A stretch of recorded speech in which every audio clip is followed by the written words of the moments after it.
He cut the engine and turned to Carol without really seeing her. Now the sweat had mashed his black curls to his forehead. Carol could see that he was thinking about what to do and maybe wishing she were somebody who could help. He started the car again. Just as Tubi had almost caught up to them, her daddy put the car in reverse like he wanted to run Tubi down. When the car came roaring backwards towards him, Tubi stepped off the road, but it stopped, and her daddy yelled for Tubi to get in. Carol crawled into the back seat and let him up front. Tubi was breathing hard and smelled good, like rain and sweet hay. Carol even liked the sharp mentholatum smell of his snuff. Damn it to hell, Tubi. It's one thing to lose a horse overnight, but not a mare. First time due to foal, and soon, her daddy told him. They often drove the pastures to check horses. Those were slow, easy rides along the path that tires had pressed into the grass. This time he steered the car off the path, tearing over saplings and little mounds of horse droppings. The Buick bounced and thumped over the uneven ground below, knocking the people inside around in their seats. Two mares trotted to a far fence. She's hidden herself, God only knows where. They were going too fast, banging towards the back reaches of the farm. They swerved when her daddy bent over to find his lighter. He straightened the car and lit a cigarette. A drip of sweat rolled down the back of Tubi's neck into his shirt. His shirt was so worn, Carol couldn't think of a name for its color. He had brown hair except for the almost invisible white hairs on the back of his neck that looked like the sun had bleached them.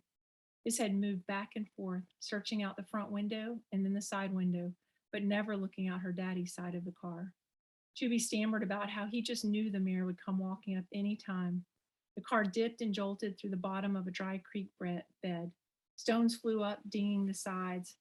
It was thrilling and frightening, the way her daddy could squeeze everything down to one small, furious point. They stopped at the back 10 acres where the pasture sloped into a wide, muddy bottom called Flat Lick Bayou. Tubi walked south along the bottom while Carol and her daddy walked north. When her fingers brushed his, she slid her hand into her pocket.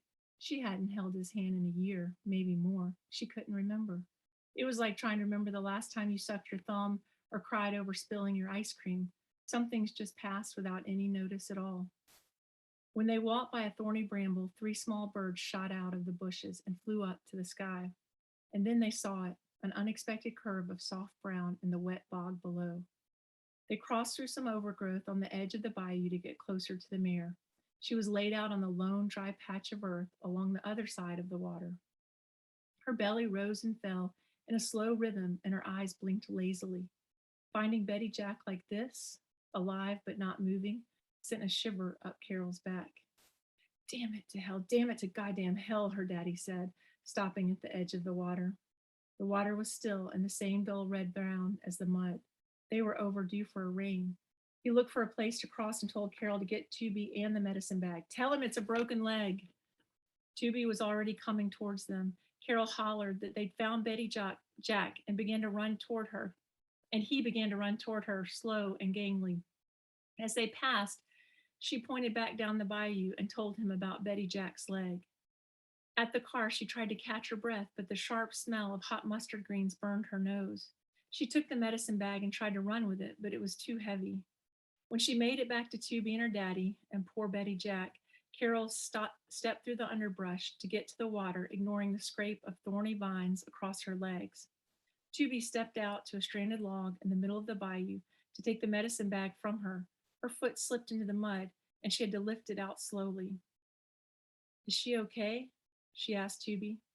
It's a tough one we've got here, Carol, her daddy answered. How about you? He was going to tell her to wait in the car, but he stopped. He had changed his mind. We won't be long.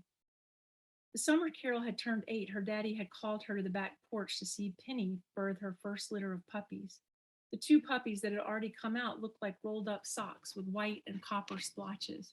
Penny licked them until the next one came and then set to licking it too. She watched Carol and her father with tired eyes, then started back licking each slick puppy over again until another came. Carol's daddy had run his hand down Penny's back and said he'd never lost a mother in childbirth. You mean dogs? Carol had sat down on the cool tile floor beside him and begun to move the lost mewing ones closer to Penny's swollen teats. No, I mean people. I couldn't abide it. It was the first time Carol had thought about the possibility of mothers dying in childbirth. It sounded like an unnatural and cruel idea made up just to frighten people. But Penny's worried look wasn't just about her puppies, it was about her own survival, too. They watched her bird the rest of the litter, and Carol's daddy commented on the color and markings of each new one while he stroked Penny. Show dog quality, he said about the one with the prettiest face. Penny was just a bird dog mix, though. The puppies weren't purebred and could never be show dogs. A certain mother and a certain father. Only then would they be allowed in a real dog show. But Carol had understood what her daddy meant. 6 weeks later, motioning to Penny, her father had told V.D. Hanks, "That's the bitch right there." Mr. Hanks had come by to pick out his next burger. Under the music from the radio, Carol had attempted to give shape to that word, bitch, that she'd understood to be a curse word. The way Betty Jack's long black tail splayed across the ground reminded Carol of the Chinese fans her mother kept in the smallest drawer of her dresser. Her daddy pulled out a syringe and a vial of yellow liquid.